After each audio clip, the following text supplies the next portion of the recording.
All right, everybody, let's roll. Thank you for coming. I hope you enjoyed the show. That's a joke. Come on, really? Okay. Welcome to AZ Wordsmith's Stories That Matter. For those of you who don't know, this is Badass and Brilliant.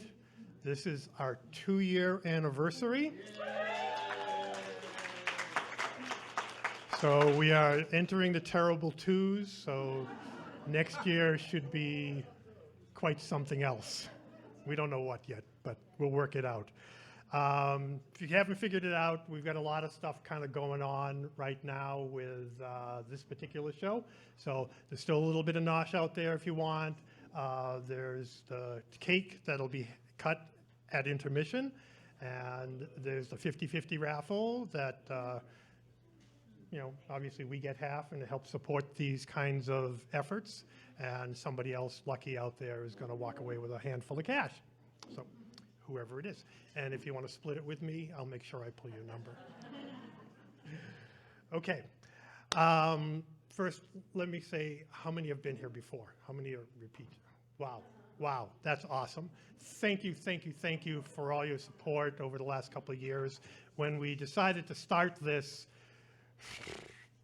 fall of 2024, I don't know, 2023, we had no idea what we were doing, honestly. We just kind of made it happen. And so as we worked out the bugs and the details, this is the end result. So I thank you most humbly for making it happen. I'd also like to thank our photographer and videographer, Matt Santos, wherever he is. He's available to rent if you want him. MSP Productions, right? Matt Santos Productions. Yeah. Okay, good enough. And his son is here too somewhere. I don't know where he is. I don't know. What?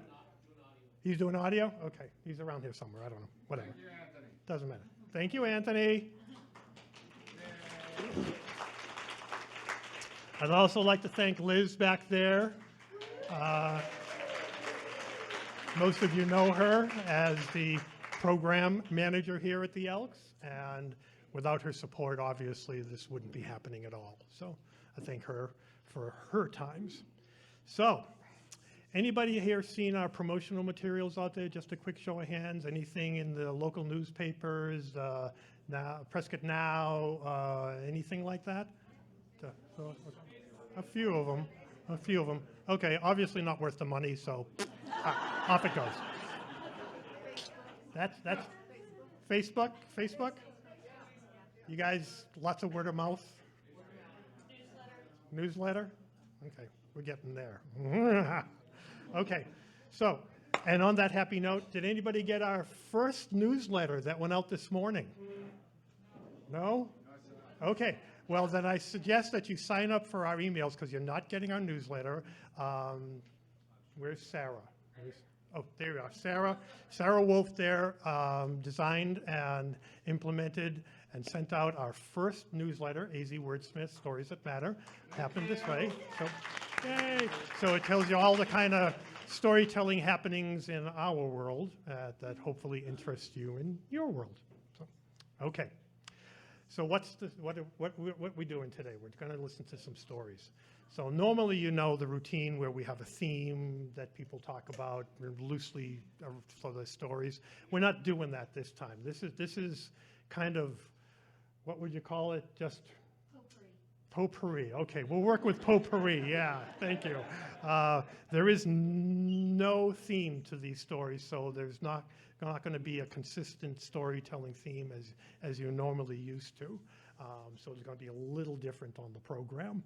So anyways, first things first, if you haven't silenced your phones, please whip them out and turn them off. Thank you very much. Photos are okay, but you really don't have to because Matt is going to be taking photos all through the time. He'll also be video recording it, and it will be posted to our Facebook, well, it might be on Facebook anyways, but our YouTube channel, which is Stories That Matter AZ. if you search that. And you can also see all of our past storytellers there as well, and some of the ones you'll see tonight as well. So there you go. Okay, if you haven't figured it out, emergency exits. If there is an emergency, there's one over there where Matt is, and he'll be blocking the door. So find another one. On the other side of the room through the Sundance room, there's one there, and there's also the stairs to the left of the elevator. Yeah, okay. Restrooms, if you don't know where they are, right out the door, take an immediate right, behind the wall, not on the wall, behind the wall, through the doors. Okay, and lastly, buy a drink. Now, with your ticket, you got a free drink, but the Elks makes its money from the bar. So if you would be kind enough to, partake safely, politely, of multiple drinks, that would be good. And how many have been to other events up here on the third floor? So you know that when Liz is up here giving this spiel, she kind of has a thing she says about why we want you to partake. And what is that we hear? That's right, you're drinking for the children. Okay. So please feel free, partake, or as she likes to say, because of the children.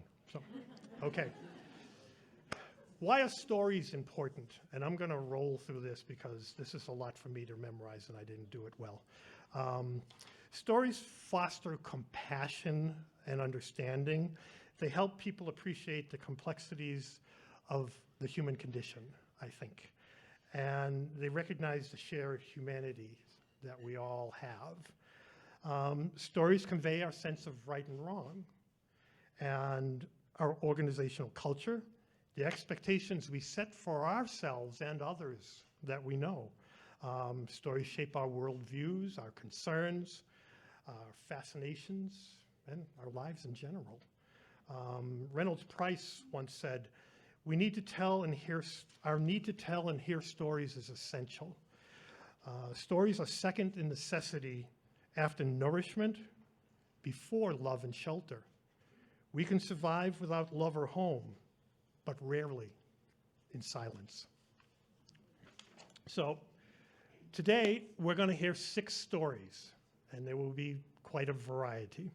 There'll be 3, then an intermission where we have some birthday cake for everybody to partake of, and then we'll do a wild card. So on each table there are some wild card entry slips. So wild card is a cold turkey 5-minute story, true, about you, that you're going to come up here and tell. Now we're going to draw one name, so if you put your name in, there's a good chance it might not be, but there's a good chance it might be. So anyways, these stories will touch you in many different ways. They'll make you laugh and gasp and cry and just listen to the words. So we want you to put the technology down for a day, a couple hours, just chill out, listen to the stories, let them kind of wash over you, let the words cover you and move through you. Allow the stories to engage you and enjoy them thoroughly. So before they were writing, we were telling stories. Okay, are you ready for the first? Okay. Our first storyteller tonight is Larry Urish. What a crowd. Thank you for coming. Can you hear me back there okay? I hope you all had a wonderful Thanksgiving and a wonderful Thanksgiving meal. My Thanksgiving was a little different. There were the usual suspects. I went down to Scottsdale to be with cousins, and they served the usual stuff. There was the cranberry sauce and the gravy and the stuffing and the pumpkin pie and the hookers and the cocaine and the crystal meth. I'm only kidding. We didn't have any gravy. We did have turkey. We had lots of turkey. What was unusual about this turkey is the fact that my cousins met the turkey adopted the turkey, fostered the turkey, fell in love with the turkey, named the turkey, killed the turkey, and then ate the turkey. And it was a good turkey. You could taste the adrenaline, his last breath. But this was a huge huge albino turkey. They're very, very unusual. And I suspect, given the way I've been feeling, I think they cut some corners in terms of how they prepared the turkey. They went straight from the backyard to the pot. Excuse me. And I may need to see a doctor after this, but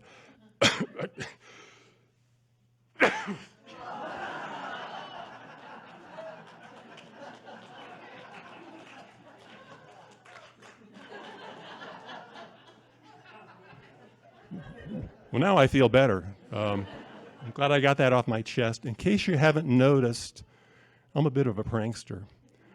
I've been a prankster all of my life, most of my life. I think it began in July of '77 when I worked at the Burbank Central Library, shelving books. I would run around with the cart with the books. I had my own sections. I had the cooking section and economics and U.S. history and whatnot. Upstairs was a place where all the staffers took breaks. And the place was named by someone who was obviously a marketing genius. He called it the break room. We would go upstairs to the break room and hang out and have snacks and watch TV. They had a little 13-inch black and white Zenith. We watched Charlie's Angels, which was current then. Happy Days was current then. One day in July of '77, this is what unleashed my pranksterism. The Church of Pranksterism began, I think, that day. I was up there alone, and they used to build jigsaw puzzles. And they were communal jigsaw puzzles where people would come up on the break and they would add to that and then go back to work. One day I noticed that there was a huge jigsaw puzzle, probably 4 feet by 3 feet, must have been 2,000 to 3,000 pieces, depicting a Peanuts cartoon. You know, Peanuts, Charles Schultz, Linus, Pigpen, etc. And I had an idea. And I think that it was unlocked, the pranksterism gene became active, whatever. I'm no geneticist, but this is what happened. I saw the cartoon, Peanuts, and I saw Snoopy. And I had an idea. And I looked left and right, saw that nobody else was there. I picked up Snoopy, lifted him, shoved him into the front left pocket of my Levi's 501 jeans, and got the hell out of there. I had just dog-napped a world-class celebrity, and I felt drunk with power. 18 years old, I could have died right then. It was great. But what I did with that is more significant. I went home after my shift, got out a pair of scissors, grabbed the latest issue of my sister's Teen Beat magazine. Remember Teen Beat and all the teeny bopper magazines and all of that? It was my sister's Teen Beat magazine. And Donny Osmond and Sean Cassidy were so hot. So hot. No, it was my sister's. It was my sister's Teen Beat. Well, anyway, I got the magazine. I cut out about 1,000 individual letters, different sizes, different shapes, different fonts, and I got some Elmer's glue and pasted these letters onto what was then known as typing paper. Before computers, we did typing. And I stuck it on there and I formed a note. Given what I just did, you can guess it was probably a ransom note. And picture that for a second. You got this white sheet with all these haphazard letters in different, it was kind of chaotic, but you can read it. And the ransom note went something like this. We have your dog. He's in good hands. Seems to be eating kibble. Unless you deliver 2 bottles of Coca-Cola to the cooking section of the Burbank Central Library no later than July 22nd, 1977 at noon, rest assured your dog is going to be fit with 4 cement boots and tossed into the East River. Unless you want the pooch to do a backstroke, pay up with the Coca-Cola. We are not kidding. We are serious. Peace out. Whatever. I added something to the ransom note that was very telling to show them that I wasn't messing around. And to add some context to that, We have to go back 3 years from 1977. This may be the audience participation part of the show, but nod your heads if you remember this story. This really happened. In 1973 in Italy, John Paul Getty III, you're already nodding, I love you, the grandson of J. Paul Getty, the world's richest man, was kidnapped by the Italian mob and held for $17 million. J. Paul Getty, the old man, was not only the world's richest man, he was also obviously the world's richest cheapskate because he held out and tried to negotiate. True story. Those of you nodding your heads, you know where this is headed. About a week later, with the hesitation, a local Italian newspaper received the following thing in the mail in an envelope. One of John Paul Getty III's severed ears in the mail. Okay. Finally, the old man paid up. The kid came back. Everything was fine, but he came back without an ear. So I added something to my ransom note. It was a piece of the puzzle, audience participation. I'll give you a guess. What body part was on that piece of the puzzle from Snoopy? No, it was his tail, but nice try. It was his ear. And you know, I'm here to tell you that it didn't work. They never paid up. Good night. They paid up. They paid about a week later. I was shelving books, minding my own business. I looked down in the cooking section at the appointed place, and there they were, 2 bottles of Coke. Again, I felt drunk with power. I went upstairs, downed both Cokes, felt drunk with power with the sugar rush, and all was well. Now, to this very day, 47 years later, I'm not sure who paid the ransom. And I know for a fact they never figured out who kidnapped Snoopy, wrote the ransom note, lopped off his ear, and, you know, amazingly that night when I got the Coca-Cola, a librarian found that Snoopy had been miraculously returned and all was well. And the rest is history. As far as the mystery of who did what, we don't know. But there's another aspect to this tale that's worth sharing, and it kind of takes a somber twist, and that is I didn't know at the time, at that young age, that for years prior to that, I'd been suffering from what's called major depression. It's awful. If you know what it's like, you don't have to nod your head, don't out yourself, but it's like having a 20,000-ton black cloak on your body and you can't take it off. And it's a question in the morning of not necessarily getting out of bed, but getting out from under the bed. And I wish I could say that that went away through time, but it never did in the last 50 years. The good news, and this is the tie-in, pulling pranks helps. It helped in 1977. It helped all the way through until this very day. And so I still have the depression, but I like messing with people. I really do. So, if one of you winds up with a bumper sticker downstairs that says, "Bite me, officer, I am driving drunk," that would be me. If you open your medicine cabinet tomorrow morning and out comes a rubber python, that would be me.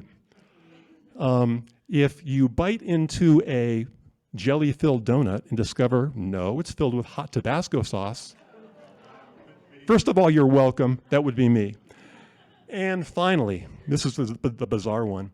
If you go out to your mailbox and you see that you have a deflated Nazi dominatrix blow-up doll stuffed into your mailbox, that would be mine, okay? Okay. Her name is Greta. I'm a guy. I have needs. Please return her. Happy holidays. Thanks for coming out. See you next time.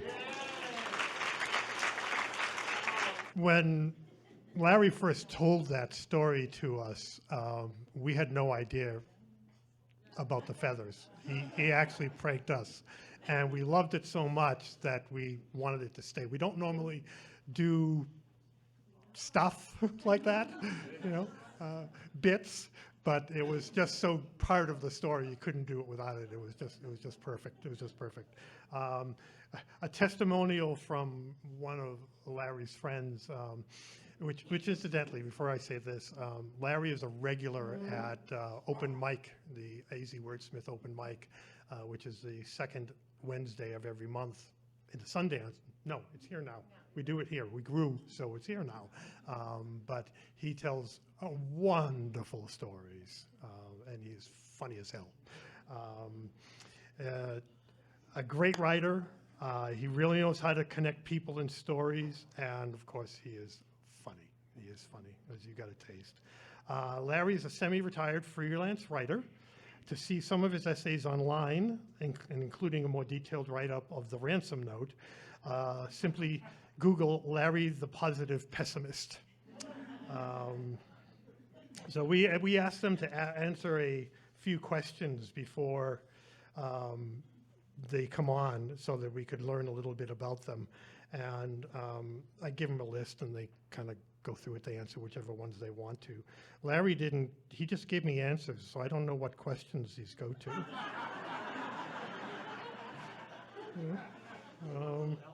Yeah, let me see. Let's see, it's...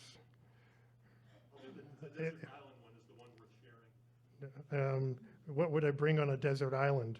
Oh, okay. Julia Child for the cooking, and Eleanor Roosevelt for the sex. So, anyways. Okay, that was fun. Our second storyteller of the night, J.P. Perpich. Just watch out for the feathers. Thank you.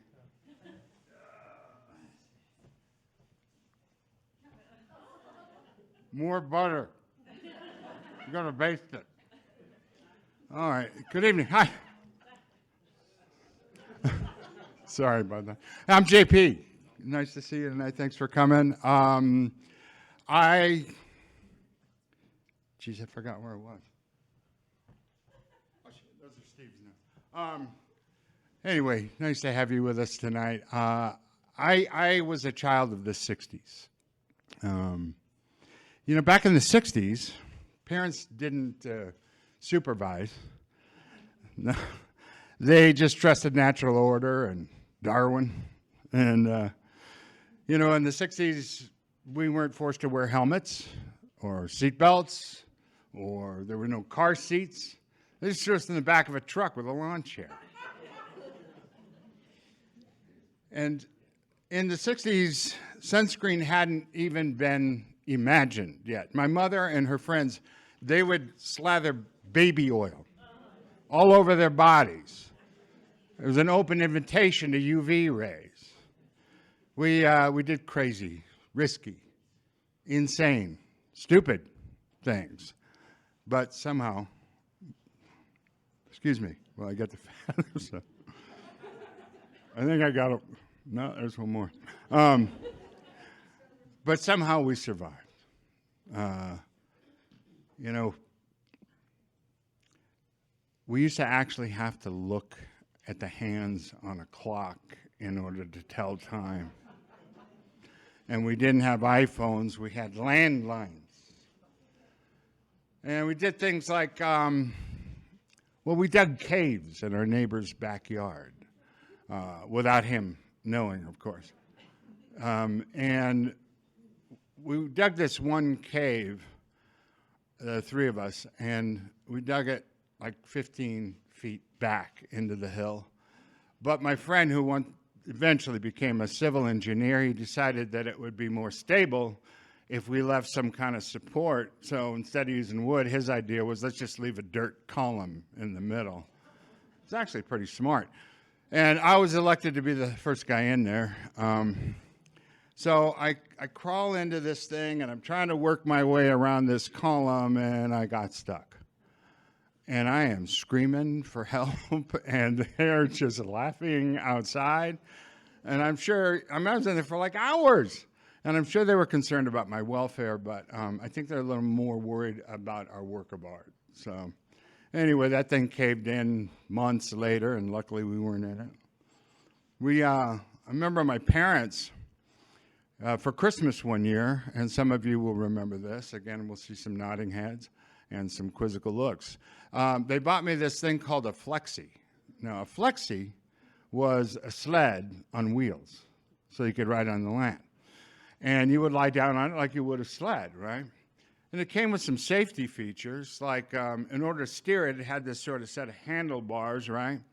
But it had this incredibly tight spring so that you couldn't turn too far. Well, I, genius that I was, decided it was a little bit too constricting, so I removed the spring so that thing would rotate like a helicopter blade. And it was made for one person. Sorry about that. So I decided it'd be better with two of us on it. So I had my friend right in the front. Now you're supposed to lie down on these things, but no, there wouldn't be room for two of us.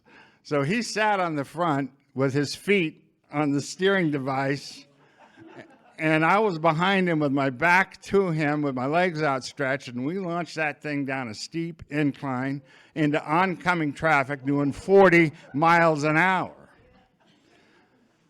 We did such nutty. I mean, we would play games. We would make up games on our block, and we would use crushed beer cans instead of balls because they were more plentiful. And we would walk up and touch an electric fence just to see what would happen. We'd drink from garden hoses when we were thirsty, and we'd do all kinds of nutty things. We would go into rivers with incredibly swift current, and we'd try to swim to the other side, and by the time, if you made it to the other side, you were hundreds of yards downstream and too tired to swing back. When I was a kid, my first taste of alcohol was I was like 5 or 6 years old. Yeah, I was very, very young. And I went to my parents' liquor cabinet, and I took everything out of that cabinet, and I poured a sample of each of those things into a bottle, and I had built this fort in the garage, right, this little cool fort with the walls and stuff, and I put that bottle full of that lovely mixed cocktail between two studs, grabbed the tube from the aquarium, put it in the bottle, snaked it up into the wall, and I would lean over and take a sip of that thing every couple of minutes. And I sipped that all afternoon, and I threw up all night. Oh yeah, we would do things like a friend of mine, his father was in the military, was a Marine, and he would bring home these MREs. I don't know if you guys know what that is. It's a meal ready to eat. You know what that is. And it comes in a can. Back then, in a can. Now they're like wrapped in plastic. So you have a sealed can, and we went camping one time, and we took a few of those things with us, and we had a couple for dinner. And then we had this great idea. I wonder what would happen if you threw them into the fire. Well, nothing happened until about midnight, and we were awakened by explosions, and it was like a damn war zone. And we ruined the tent. Sleeping bag got burned a little bit. Boy, we sure had fun. We would make forts in the canyon. We'd go around and collect these fallen branches, and we would, take mud and wild grass, and we'd make these hay forts. And so, one of the stories that I remember the most is there was a group of us. There was a group of families, maybe 6 of us. And so we went down and we leased some property down in Mexico. Now, back then, I don't know if it's true today or not, but you couldn't rent and you couldn't buy in Mexico, but you could lease. And so there's this chicken farmer who owned this beachfront property. And this place was called Campo Bad News. And we would go down, I swear to God, and there were 6, 7 families, and every one of us had 4 Econo lines. So we would circle the vans, and now, being that it was down in Mexico, I'm sure you can imagine there were fireworks involved. So my friend Spencer and I decided to play around and experiment with some M80s. And if you're not familiar with an M80, it's literally a quarter stick of dynamite. And so he got his brother involved, Scott, and so we would light the thing and run, hide behind a sand dune, and we actually timed the fuse, and it was very consistent. It was 9 seconds. Every time, 9 seconds. So Spencer had this great idea. He said, hey, why don't we take one of these M80s and put it inside a jug, and we'll throw it in the ocean, you know, from the rocks. We're up above, and then we'll watch it explode. We'll all be safe. Ah, that's a great idea. The jug we found was a gallon glass jug. And so Scott, his brother, volunteered to be the one to throw it, and I was the one who would light it, put it in the jug, and screw the lid on. And Spencer didn't want to have anything to do with it, even though it was his idea. So he would he went back. He was like, you know, many, many yards back. Later on, he said, "Oh, I was just looking out for adults." So I like this thing. I pop it into the jug. I screw on the lid. I step back. Scott's holding on to this thing. And I'm thinking, throw it, God, throw it. And he's standing there. And I think he's counting down the 9 seconds. Later on, he said, "I'm just waiting for the right wave." Well, I think you can probably imagine what happened next. I mean, the world went white. And I lost about 3 minutes of my life. I have no idea what happened between then and a few minutes later. I'm limping my way back up to camp with these 2 guys next to me. And I got wounds all over my body, and I'm bleeding out of every single one of them. Scott, now, he almost tore a tendon. And Spencer, who thought he was safe, had 2 identical V-cuts next to his eyes. Now, had he been 2 feet closer, he would have spent the rest of his life as a blind man. So we get up there. Of course, the parents are going crazy. They're flipping out, and everybody's running around. My brother broke his ankle because he was trying to find a nurse. And so it was just mayhem and chaos. I'm not kidding. And somebody else got on a motorcycle and crashed a motorcycle. So they threw us into the van. They rushed us back to San Diego. We got up there, and they called the family doctor. And it was a Sunday, but he showed up. Yes, back then, doctors actually made house calls. In this case, an office call. But anyway, he was there. And when he saw the sorry sight, he just laughed.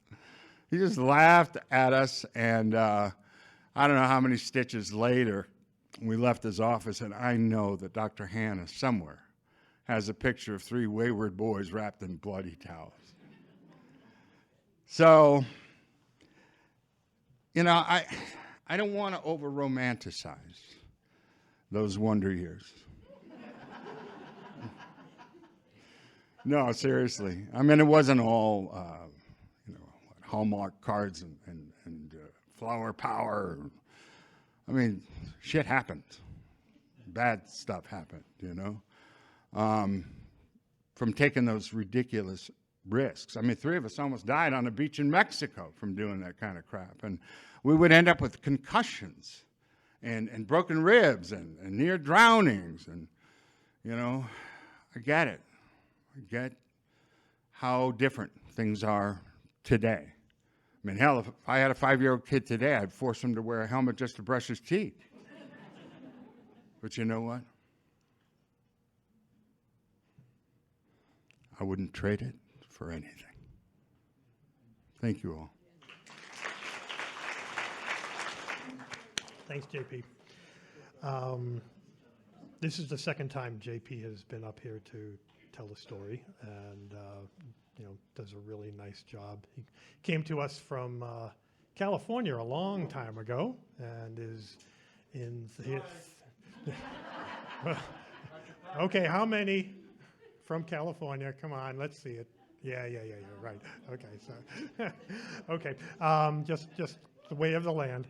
Anyways, he's busy in the theater and did commercials and TV and all kinds of stuff. So he's many moons ago, but lives here with his wife now and is very happy in our happy little burg.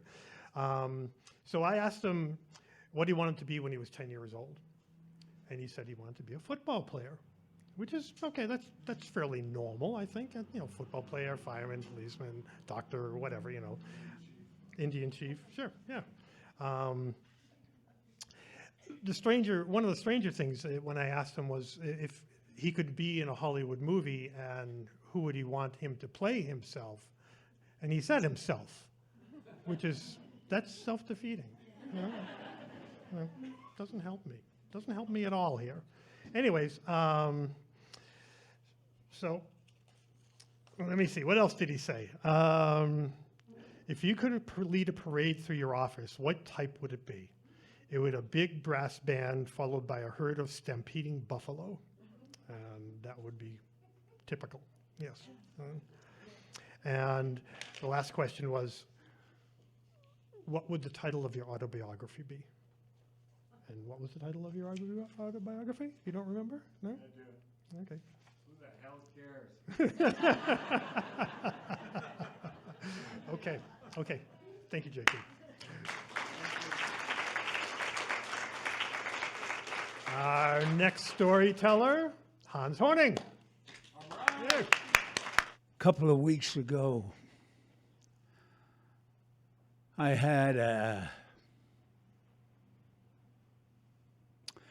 let's call it an incident.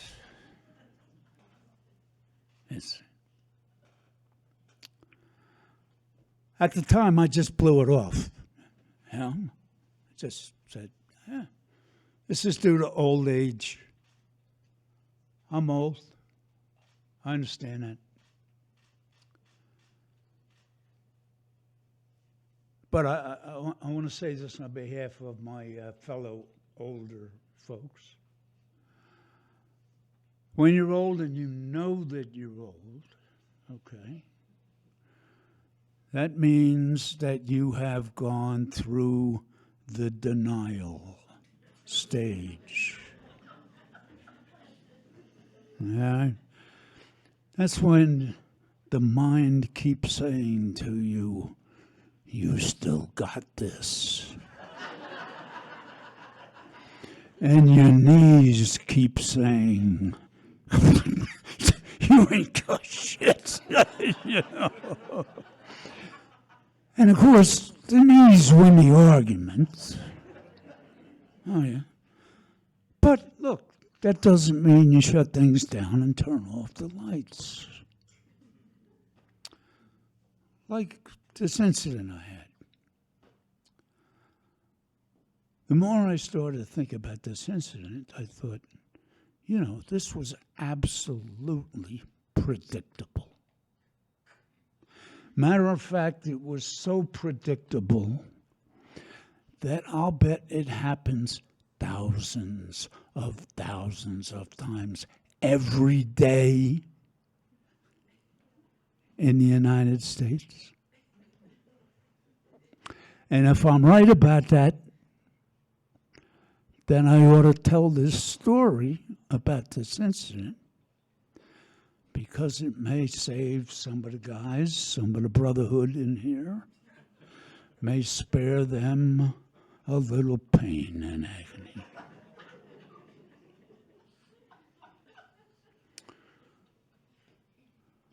All right. The central problem here, the core problem, is peeing in the dark.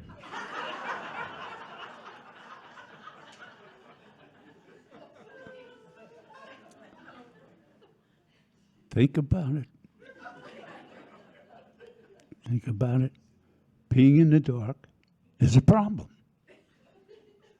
Nobody ever talks about it. It happens. So guys, here's what you need to know. All long, limber, dangly things have memory. Memory. That's what it's called in the trades. I'm not making this up. Think a long coil of rope, a long electrical extension cord, your garden hose, when you try and straighten that thing out so you can use it, it doesn't want to go straight. It resists. It wants to return to its default condition, which is all coiled up.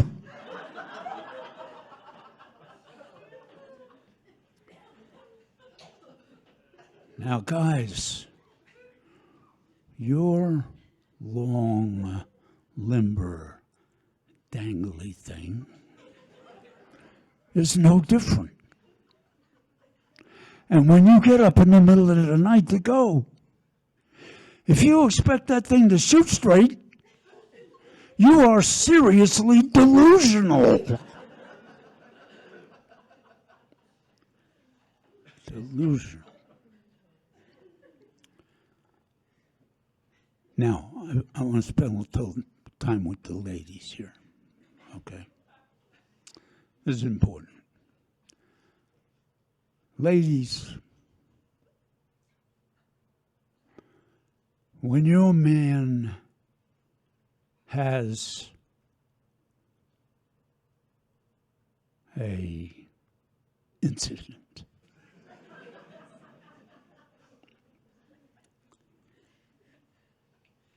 he loses his confidence.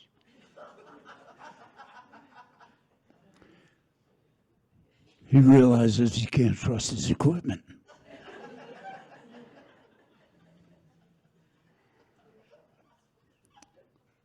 His psyche is fragile. And most of all, he realizes that in fact he does not rule the world.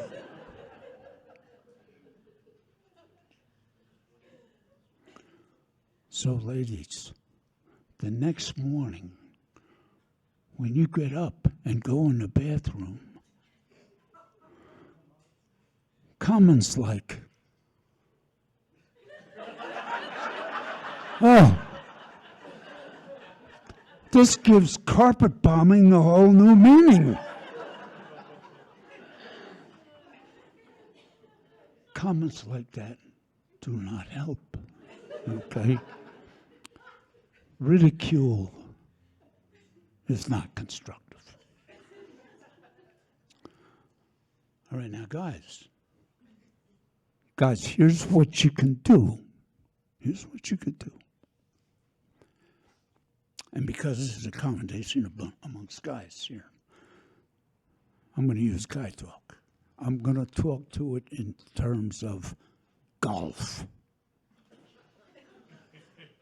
Golfing.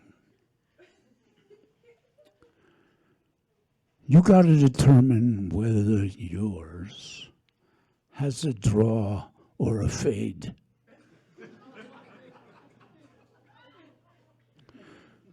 You know, when you tee off, does your ball tend to go on the left on the fairway or the right on the fairway? When you putt, does your ball draw to the left or fade to the right? That way, when you get up in the middle of the night and you have to go, you can adjust. You can compensate. All right? All right. All right, now, why is this important? Why is this important?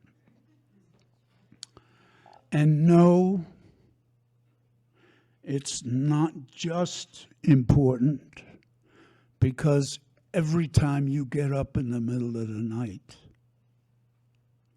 your wife rolls over in bed and says, "Don't piss on the floor."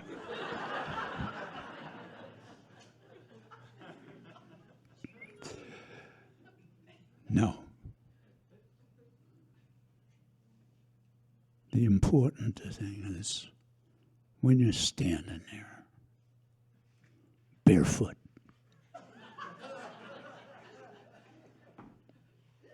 all alone, in the dark, at 3:30 in the morning, standing before the porcelain throne. There is nothing so off-putting, nothing so dispiriting, and nothing so infuriating as pissing on your own foot.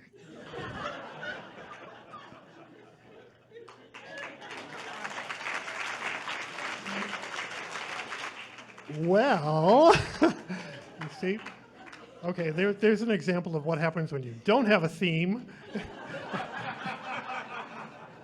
And just kind of give everybody carte blanche to do what they want. Anyways, Hans has been on the platform here a couple of times for us, and he's a Navy veteran, retired, obviously. And he's told a couple of good yarns about his life. As a matter of fact, our first show in March of next year came from one of his stories, and the theme of that is, it seemed like a good idea at the time. So you can only imagine. Also, he spent a good part of his life in a boat. What kind of boat? A sailboat? A powerboat, going up and down the eastern seaboard, just spending years going in and out and in and out and in and out, and told a wonderful story about an episode there, but you can see that on YouTube. I'm not going to repeat any of it here. So, let's see. Unusual questions. His biography would be titled, "Somebody Had to Go. We Went." So, I don't know whether that's related at all. That might be, might not be. I don't know. What do you think would be a fitting epitaph on your gravestone? Pretty good at everything, but not great at anything. Well, good storyteller. Never thought about great storyteller. If you could eliminate one state, what would it be and why? Well, that's a good state of confusion, but that's not it. No, that was JP's answer to that question. As a matter of fact, he said Florida, and it's hot, humid, mostly barren, and flat. I guess that means it has no reason to exist. Okay. So let's see. La la la la la la. That one look good? Yeah, Nancy Carmichael. Okay, get real close. Okay. I've never been to one of these. I've never been to one of these before, and all I've heard are funny things. And the story that I remember as having an impact on my life happened years ago in Phoenix. I'm an old-time fiddler, and we were raising a couple kids, and one thing I did in Phoenix was to go around to retirement places to play the fiddle for the people there. Well, I was called to one retirement place, and I won't say where it is because I really did not like what went on. But it was a place for memory care people, and I had to go to the back gate and ring in, and they unlocked the gate for me. It was 115 outside, and because I played the fiddle, I felt that I needed to wear nylons and cowboy boots and a denim skirt and all that stuff. I was just dying with heat. And I assumed that we'd be going into a hall like this to play for the people. Well, it turned out they set this up outside with an aluminum covering, okay, and they had some lemonade for the residents. But all the nurses were inside having a meeting. Well, on the way in, after I went through the gate, there was this old woman, and she had a kindly face, but she was pretty old from my perspective, not so old now. But she called me over, and she said, "Do you want to see my good fortune?" And I thought, wow, I was curious. And I said, "Yes, but I have to go play." She said, "Well, come back out, and I'll show you my good fortune." So I went and I played outside, and I was getting fussier and fussier. Why are the nurses inside and the residents are out here in 115 degrees? And I watched some people walk up, take a paper cup, and get some lemonade, and they'd drink it and put the cup back, and another person would come and pick up the same cup. I mean, this is true. And I was just furious, and I was really fussing at myself for taking on this job and so forth and so on. So when I was done, I headed back, and sure enough, this old lady was sitting on the bench. And she had a box in her lap. And I said, "Is this your good fortune?" "Oh, yes," she said, "this is my good fortune." And she opened it up, and it was a fur cape that somebody had given her. She said, "See, they put my name inside of it." And she was thrilled to death. And I thought, who am I to fuss, about temperature and being inconvenienced and watching other people? This woman sat there with her good fortune, and it shifted my mindset. That was perfect. Just perfect. That's exactly right. One of the things I do weekly is I deliver Meals on Wheels. And if any of you familiar with that particular program, this last week was particularly difficult before the holidays. A lot of the people that I deliver to, they're elderly, ill, but more importantly, they're mostly alone. And I am just about the only person they see on a day-to-day basis for the few minutes that I'm able to spend with them. And when I took on this a couple years ago, it centered me in a way that I didn't realize it would, because it was humbling on so many different levels of the fortune that I have and continue to have in my life, and probably most of us in this room, that these people only dream of having. And I just want to take a moment and say thanks for whatever the powers are that give us our grace in our life. And we are truly fortunate to be here, truly.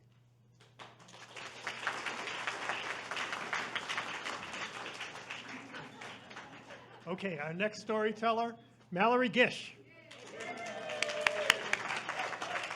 Hi. It's not a happy story that I'm going to be telling. It's a hard story. Something I went through in 1997. And the reason I'm sharing it now is because sometimes you have a lot of shame with certain stories, and you want to just be done with it. So in 1997, the middle of that year, I had ended a 10-year relationship with this guy. And I actually thought he would chase after me, you know, even though I'm the one that ended it. And so that's my crazy thinking. So after he did not pursue me again, after I broke it off, I started getting really depressed. And as more time went on, I got more depressed. And sometimes when you talk to yourself, you don't talk to yourself the good things. So I was talking to myself that it was unrequited love. He didn't really love me, that he would have pursued me if he really loved me. That's what I was saying. And so then I started telling myself that my family really didn't care about me. And then I started saying that God didn't love me. Now, whatever it is to you, higher power, but to me it was God. So I started telling God that you don't even love me. So I didn't really want to live in this world without love. Everybody wants to be loved or to love someone. So I started telling God that I was going to kill myself. I didn't tell anybody. I said I'm going to go to a indoor shooting range. I'm going to rent a handgun. I'm going to buy the ammunition. I'm going to buy the target and pretend like I'm going to target shoot, but I'm going to turn the gun on myself. Now, I told only God this. So I chose a date, January 28th, 1998. Don't ask me why I chose that date, but I guess maybe because I wanted to finish the year and start the year right by ending my life. Okay? It's crazy thinking that when there's a lot of emotion and hurt, this is the thinking.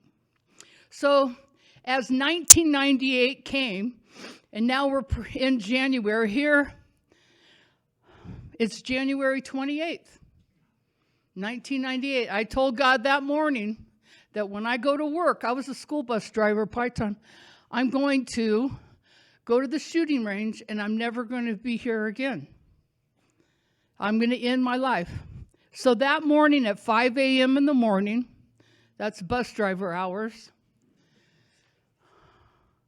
I hear this call, Mallory, and I'm looking across the yard,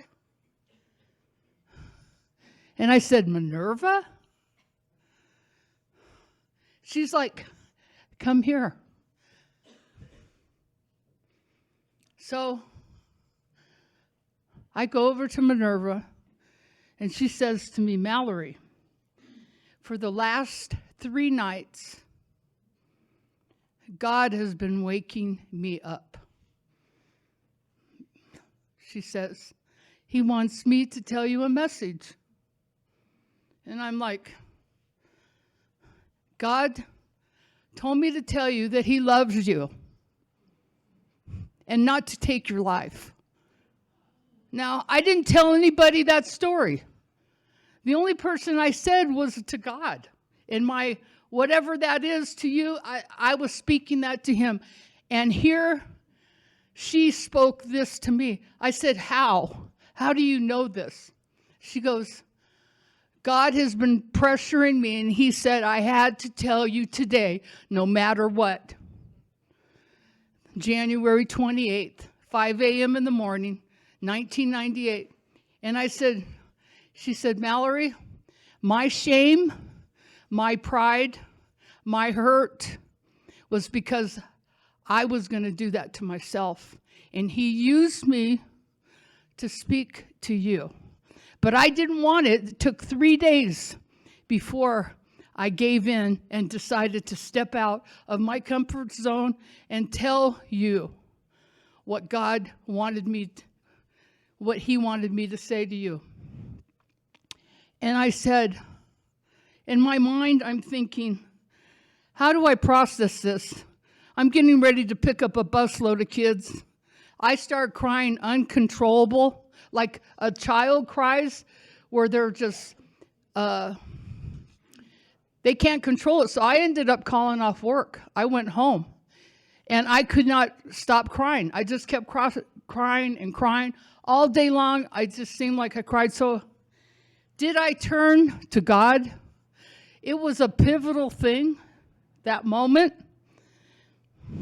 You know, at that moment, no, I didn't. But I was processing stuff. I'm a very slow processor. So as I stand here today, if Minerva Tienda had not gotten my attention that morning, I would not be standing here. Okay? I would be, my life on my grave would say January 28th, 1998. Now, the strange thing that I've learned from this whole thing, it's 2 weeks later. Now, in my family, my great-grandfather had killed himself.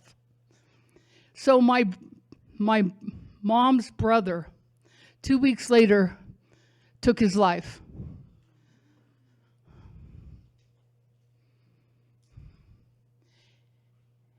And I got to see what the family goes through when someone does that to themselves. I got to see the pain, the suffering that my mom went through, that her older brother would do that.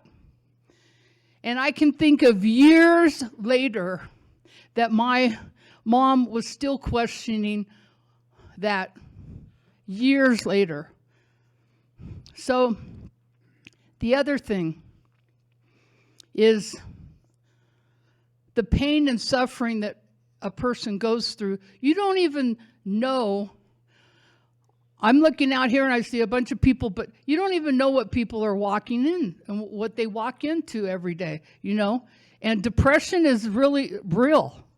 And when you get to the point of wanting to off your life because your life just doesn't have any value, it seemed like that. That's what it seemed like.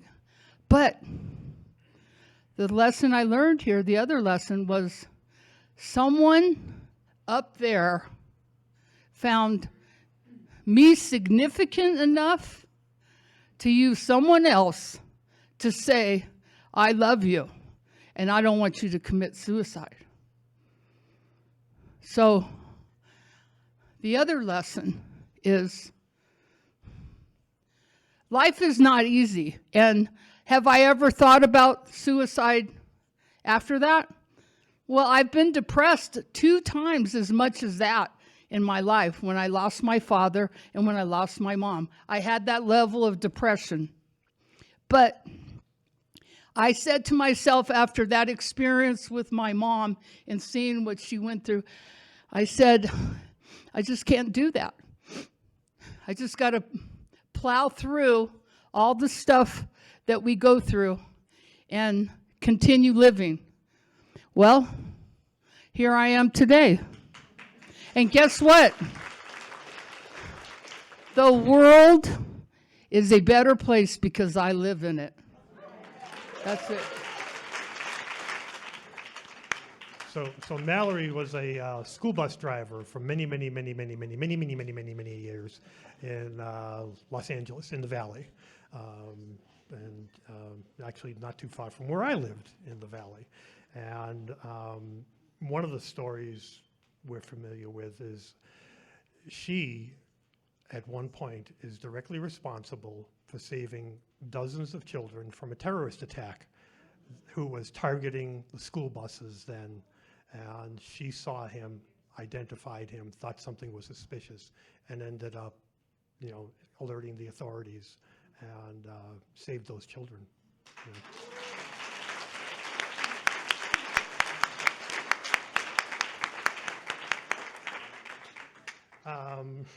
She came in here in 2019, right around this time of year. So, Prescott is better for you, or better for you being here, if you will. And let's see, what would she want to be? She wanted to be a girls' basketball player. Oh, baseball player. Okay, good. That makes more sense.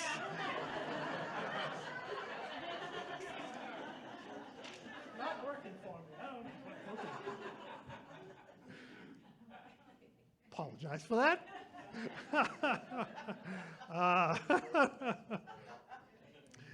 Let's see. And her epitaph would be, "No life, no matter how long or small, is insignificant. I lived." Thank you, Mary. Okay, we got Mark McCaffrey. Mark McCaffrey. Oh, there he is, right there.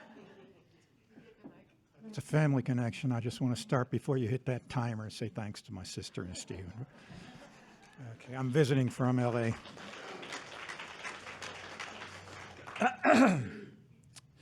Okay. Intro ibar altari Dei.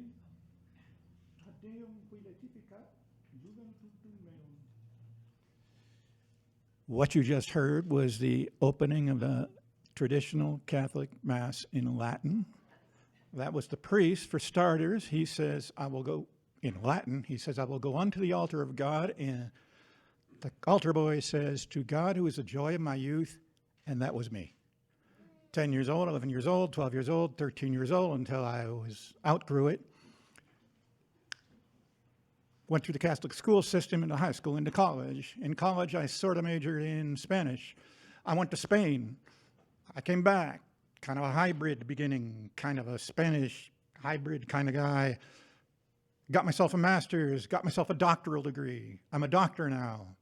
This means that if you have a heart attack on an airplane, I can read Cervantes to you. Okay? Okay? In the original Spanish and nicely.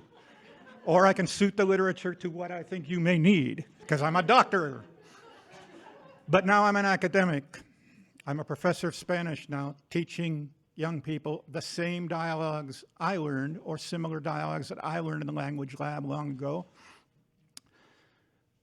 Hola Paco, hola Ricardo, ¿cómo estás? Muy bien. ¿De dónde vienes? De mi clase de biología. Qué interesante. Hasta luego, hasta luego. This is riveting stuff. Okay. Hi, Ricardo. Hi, Jaime. How are you doing? Fine. Where are you coming from? My biology class. That's interesting. See you later. See you later. Okay. But I was teaching, and at about the third year in academia, I started convincing myself, and I had to use a certain amount of, not exactly false information, but I had to really bias the information to convince myself that I had never really had a real life. I'd always been a schoolboy. I mean, I always just studied, and I always just did pop quizzes and midterm exams and final exams and grades, and got farther and farther in college. But I hadn't really experienced life yet. There's a little bit of bullshit in here. I had lived alone in Barcelona. I'd had an education on an island in the Mediterranean. I'd been a pilgrim going across northern Spain. I'd worked in the car factories in Detroit. All that altar boy stuff happened in Detroit suburbs, even in a chapel in the Pines. And yet somehow I felt, okay, I'm going to leave academia. What am I going to do with the Spanish? And I went into the criminal courts as a court interpreter, Los Angeles Superior. Oh, yeah. And I was kind of hot stuff, I thought. I'm rocking the Spanish, right, left, and center. I'm in the criminal courts now. I'm going to do the world some good, too. I'm going to get the satisfaction moment to moment. What is a court interpreter? This is a dispassionate facilitator of communication between two people who don't share a common language. Key word is dispassionate. Dispassionate. We do not get involved. We have no investment of any kind in the outcome of the case, in the emotions of the stakeholders. We are dispassionate. We are simply conduits of language, and we step back after the case is done. I call us pipelines. And I maintain that objectivity. It's a part of our ethics code anyway throughout these 27 years, but that pipeline a number of times has almost cracked. And I'm going to share a couple cases with you where it almost cracked. And the first one happened in the aughts. I was maybe 2 years into the job, about 02, in there somewhere. And I want you to picture a town called Irwindale, California, about 30 miles outside of downtown LA going east. and picture one of those bars. I'm sure none of you have ever been into, kind of dimly lit with the Budweiser sign backlit and the, oh, come on, you haven't. And the Naugahyde booths are kind of cracked with the stuffing, maybe just a little bit of it coming out, and the knockoff Tiffany lamps. Can anybody relate to any? Okay, so this fellow named, I'll call him, I don't remember his name, we'll call him a nice borderland Mexican name, Romualdo Benavides. He comes in and he sits down near the bar where the barmaid is tending bar, like the barmaid, it's an old-fashioned, where the lady's tending bar. And he's listening to a couple guys talk to her. This turns out this is his girlfriend, and he doesn't like the way they're talking to her. He considers it kind of trashy the way they're talking to her. And it turns out they were from her neighborhood. They knew her. He didn't know this. He really didn't like the way they were talking. And when they left the bar, he walked out into the parking lot, took out his revolver, and he emptied it on him, 3 shots each. And he killed one, and he left the other for dead, but the other one wasn't dead, but it didn't matter because the police found him anyway. It was easy to catch him, even though he was a very fit guy. And they took him downtown. And in the jail, in the sheriff's office, he asked for the lady to come. Can she please come? And when she comes, the bartender.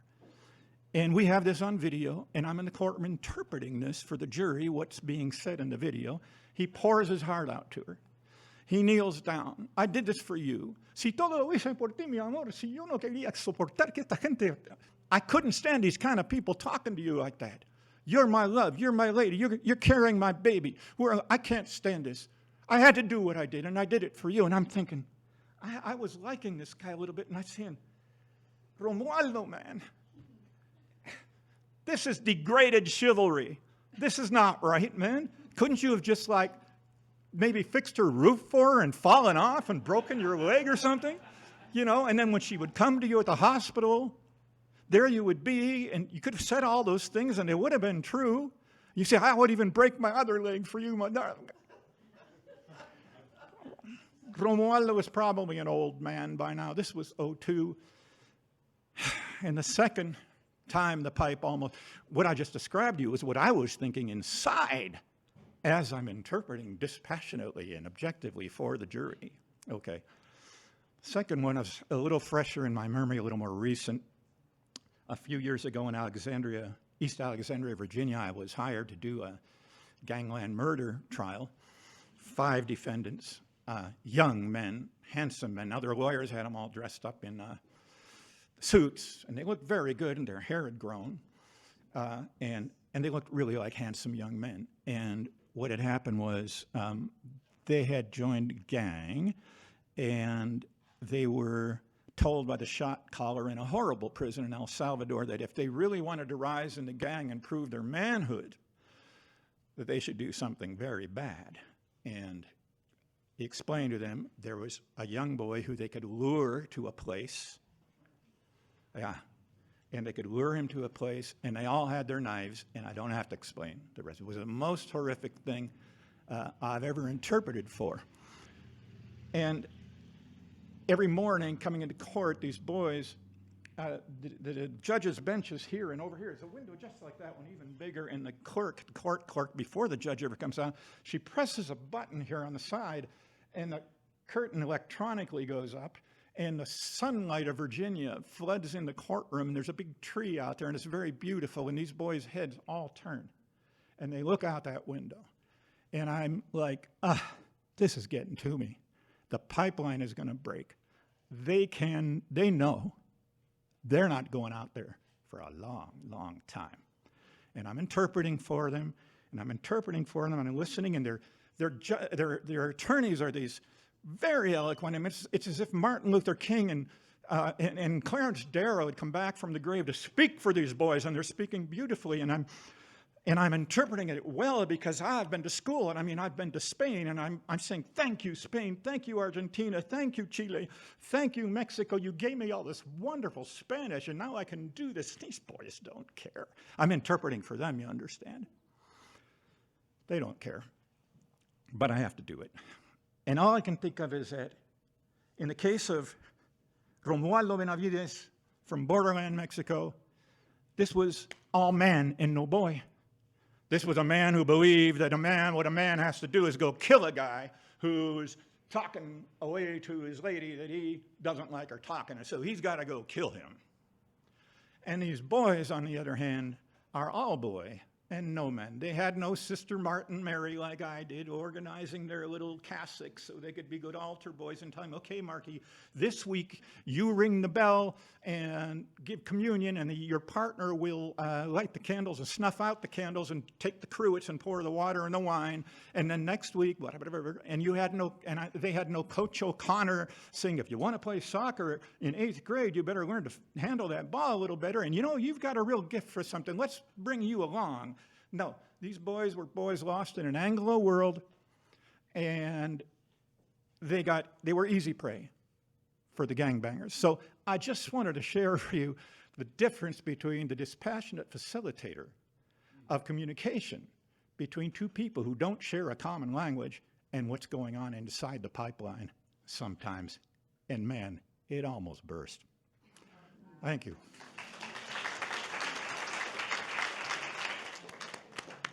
That was amazing. I read somewhere a long time ago that it had related to kids that are in gangs and why some of the violence and things, because they grow up in poverty and they don't have, and the lack of education. And when you don't have things, what you do have has an outside importance. So if somebody disses your sneakers or talks smack to your girl, you know, it has, the reaction is overwhelmingly negative, and a lot of the violence happens because of that. But I want to let you know Mark drove from California to tell the story here today. And he actually lives currently in Cuernavaca. Did I say that right? Yeah. Okay, with his wife Edie, and just I believe he mentioned this, but he is Lee's brother. So just one of the large McCaffrey family. There was a bunch of them. Anyways, he wanted to be a sports writer, actually, when he was growing up. I guess he took a little bit of a detour there. And Chevy Chase would be his choice to actually play him in his movie about himself. And for his epitaph, I ended up right where everybody else does. So there you go. Thank you, Mark. Okay. One more. Ginney Bilbray. I have a story, and it's called Miracles, and I'm going to try and not cry. So, yeah. The story begins where I am flat broke. I have just left Japan with my then husband and my small child. My husband was placed into a drug addiction rehabilitation center, and I left to Arizona, where my family lived. Now, drug addiction is complicated. Marriage is complicated and very layered. And sometimes when you're young, you don't have all the life skills necessary to battle some wars. And sometimes the demons chasing you catch you. So I'm in Arizona, and I move into my little sister Michelle's living room with my little son. And I'm going through a very difficult time. I was in her living room for about 2 months when I was like, hey, you need to figure out what you're going to do here. You have a young son to raise, and I know that you're mourning the loss of your marriage, but it is time to get back on track. And that's what I began to do. So I went to the local college, and I applied for admissions, and I applied for a job. Now, the story is about miracles, and I wanted to talk a little bit about miracles seem to have followed me a lot of times in my life. And I don't think I recognized them because I wasn't old enough to know what they were. But there were small miracles, like when I was homeless, I had amazing friends who took care of me and allowed me to couch surf. Amazing friends. I got myself into some situations that were not ideal, and I made it out alive. Not unscathed, but alive. And there was a small miracle that happened when I was in boot camp. So when you're in Marine Corps boot camp, it is 3 months long, and you get one phone call home. And in order to get that phone call, you have to qualify on the firing range. So we go to the shooting range, and we go to qualify, and the girl pulling my targets didn't know how to do it, the other recruit, and I failed. So I didn't get my phone call home.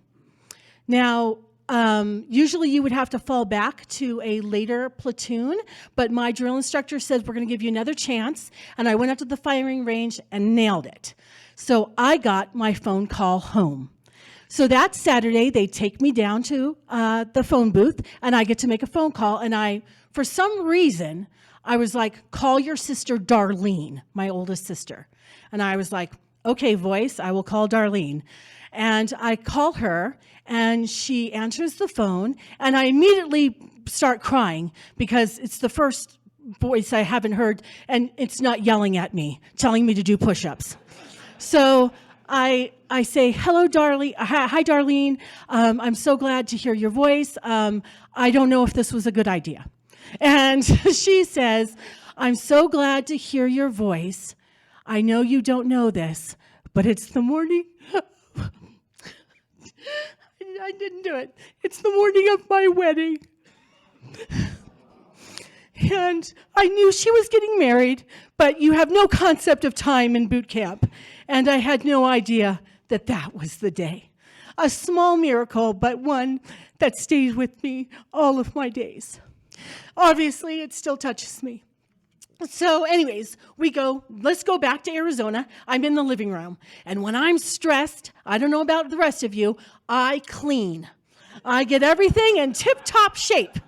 So I'm cleaning, and I'm like, Lord, what am I going to do? I haven't got this job yet. I haven't been accepted to college, and I need an apartment, and I have no money.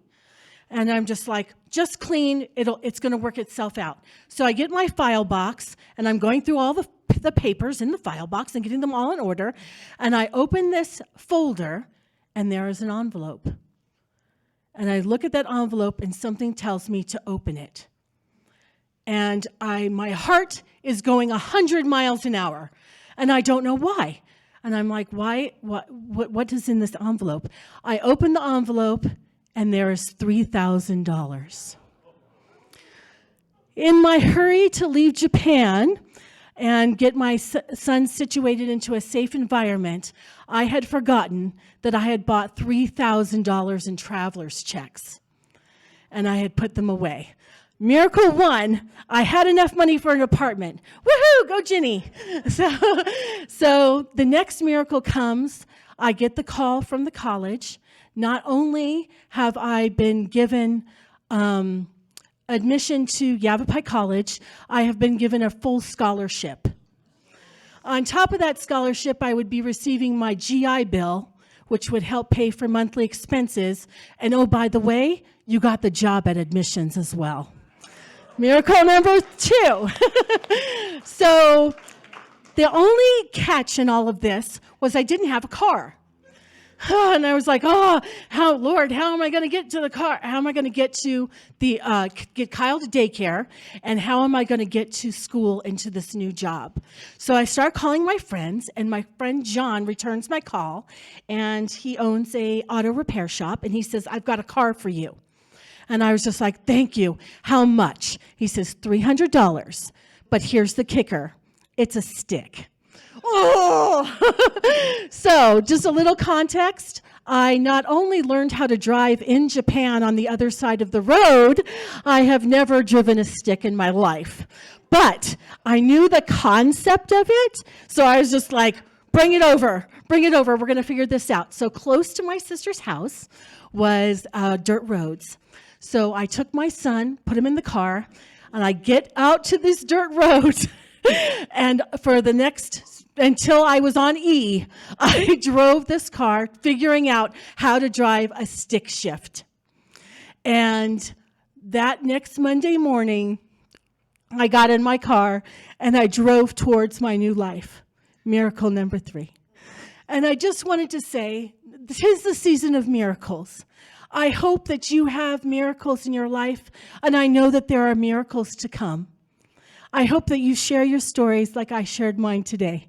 Happy holidays. Thank you.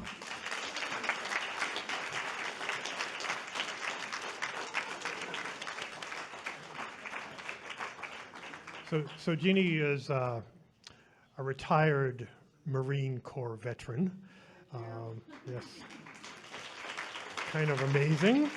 And she has told one other story here about that life in the Marine Corps, and quite a challenging life it was for you, as I remember.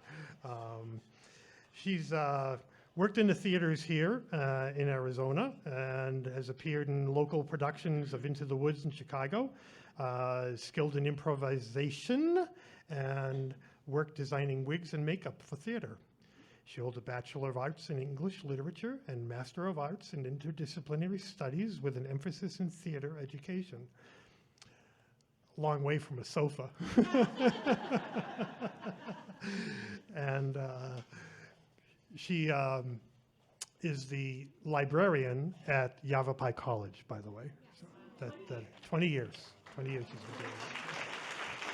Good for her. Good for her. So appropriately enough, her epitaph, well done.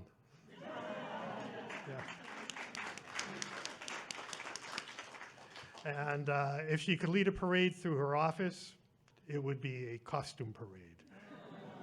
Any excuse to dress up. So anyways, so what'd you think? How'd you like it?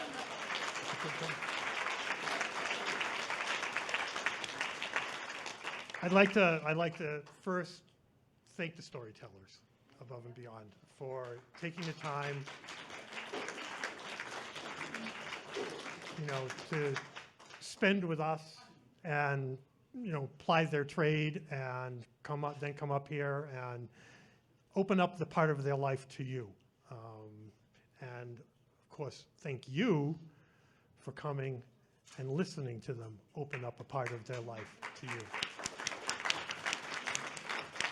Okay, so but before you go, there's a couple of things I gotta do. Okay, so now there's still cake out there. Do not leave it for us. Take a piece on your way out the door. Eat it in a car if you want to. I don't care. Just don't. Please don't. No. We will not have a food fight. Okay. We have a sister program that I've mentioned briefly, the open mic night, the AZ Wordsmith open mic night. It happens in this room on the second Wednesday. The 10th, 2nd Wednesday is our holiday party kind of thing. So you're all invited. We'll have some snacks, no cake, but just a little munchies. And this is prose reading. So if you're a writer or a budding writer, or if you like to write short stories, or you're a published author, this is a chance for you to come and just read a little bit of your prose. Or if you're like me, that just kind of dabbles in the occasional short story, you can get up here and tell a story for, it doesn't have to be true. It can be totally fiction. So Larry is a big one there. He's a very good storyteller. And that is on the 10th, starting at what time? 6 o'clock? Does anybody know? 6:30. 6:30. Yeah, we'll be changing it to 6 next year. Okay, so our next storytelling event is going to be in February, and that's a workshop. So we'll be having a storytelling workshop where we walk you through the basics of storytelling. And Liz, when do you think that will be up on the website for people? The storytelling workshop? As soon as she has artwork, it'll be up there. But it's not till February, so you've got plenty of time. The next storytelling event is March 29th. And as I already mentioned, the theme for that storytelling event is going to be It Seemed Like a Good Idea at the Time. So if you have a positive, seemed like a good idea at the time story, you can reach us at storiesthatmatteraz@gmail. It doesn't have to be positive. That's right. It can be negative. Whatever. Okay. Okay. Okay. So, upcoming events here at the Performing Arts Center. I'm just going to roll through these. One other thing. Before everybody leaves, all the storytellers, including Nancy, we want to have you come up to the platform here for some photos, okay? So please don't leave. Come up here, and we'll make you famous. So on 12/1, and this is kind of up in the air right now, Northland Cares, World's AIDS Day is supposed to be celebrated here, but did you learn anything more? Nope, still up in the air. Waiting for information on that. Huh? I don't like that. This is not this is an apolitical period. Okay? Just, no. No. Okay, on 12/5, McDougal Street West, and if you don't know them, they are the foremost Peter, Paul, and Mary cover band here, and they will be here on the 5th for Carols from the Canyon, and I assume they're talking about Laurel Canyon when they're talking about the canyon. On the 10th, I already mentioned the holiday celebration for open mic right here. On the date that I did not write a date down for, there is Una Voce, which is the Prescott Women's Choir holiday show will be happening here. And I don't remember what the date is because I didn't write it down. When is it, Liz? Thursday the 11th. Ding, ding, ding, ding, ding. Which happens right before Acker Night on the 12th. And here in the theater, they will have Road 1 South for their band. On the second floor here is the Bee's Knees Dance Prescott with music and dance. And up here, the band will be Through the Decades. Now, what makes it all wonderful here is because we have chairs, we have heat, we have the bar will be open, and you'll be able to come in here, and there'll be children. For the children. Yes, for the children. So you'll be able to come and enjoy that evening here. And I did the same thing, Sundays in the Sundance. What the hell day is that? 14th. The 14th. God, you read these things and you just stop seeing them. Sundays in the Sundance, and that is a free concert that has been going on here for 3 years, and it features folk music of all locals, just great people, and you do have to reserve a seat to come in, but you just go to the website, reserve a seat, and then come in, but it is totally free. No, that's right here in this room. Yeah. Then on 12/20, which is the most important day of the year. Yeah, I know, they don't know. Gypsy Soul will be here. And in case you don't know Gypsy Soul, Celeste and Roman, we're actually sitting right there, Celeste and Roman.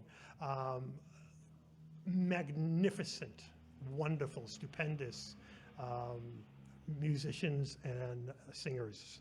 Celeste has a voice that is just graceful and God-given and powerful, and Roman is a guitar player, bar none, just supreme. If you're going to pick a show, I go to that one.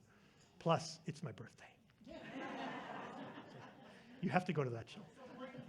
Now, yeah, for the children. I'm an infant. What can I say? I don't know. But Roman and Celeste came here. It was their 34th anniversary today, and they were just going out to celebrate with their cats afterwards. So. And then, finally, rounding out the year in the 31st of January, is the New Year's celebration here, as only can be done here, with Dee Dee Alexander. And if you don't know who Dee Dee Alexander is, well, he is a unique individual. It is a wonderful program, and if you've ever been to a drag show, this is a fantastic event. So, for the children, yes. So, bring your 1s and 5s, and she's brought up 2 other drag queens from Phoenix. And they'll be doing a show here, and it's a hoot and a holler, just a lot of fun as they do their thing. Tickets, of course, are all online, and we're good to go. Let's see. We